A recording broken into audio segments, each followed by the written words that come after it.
underneath of the hood today because whenever I turn the steering wheel, it goes something like, If you're having conditions like these, the chances are you need a power steering pump. After 10,000 miles with no power steering in the Silverado, I think it's time we fix it. First up, we're gonna take a 15 millimeter, get this belt off. Next, we're gonna unhook our battery and start taking the alternator off. I got a 5/16 ratcheting wrench. I'm gonna go ahead and pull the hot side. Now we're gonna come in here with a 10 millimeter and get the lug off the back of the alternator.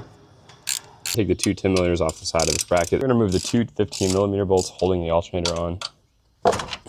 And don't forget the connector on the back of your alternator before pulling it out. This bracket's held on by 5 bolts. There's 3 up here on the top, 1 down here on the bottom, and then there's another on the side, and they're all 15 millimeters. Before we get too messy here, I'm gonna go ahead and pop the top on this and use our fluid extractor to get all the fluid out of it. Now I'm gonna come down in here with a 15 millimeter and take the bracket off the back of this power steering pump so we can get access to this power steering line that's threaded in. Get down in here with a 16 millimeter crow's foot type of socket and break this power steering line loose from the pump. Give you a better look at what I was doing there with this crow's in ratchet. There's a 16 millimeter hex nut on the lower line of this power steering pump. You're gonna have to get out of there before you can move it from the truck. Another special note here, if your junkyard pull has a hookup for an external reservoir but you don't have one, just put an extra piece of hose on here and plug it with a 3/8 bolt. We're about to put this back in the truck now. The plan is I'm gonna get up in there and I'm gonna throw the 16 millimeter line back on the bottom of this thing first. Then we'll put the bracket on here on the back. Then we'll go ahead and bolt this thing up. I've got this line plugged because like I said, this is a pump from a 2500 and it has a place for an external reservoir, which I don't have.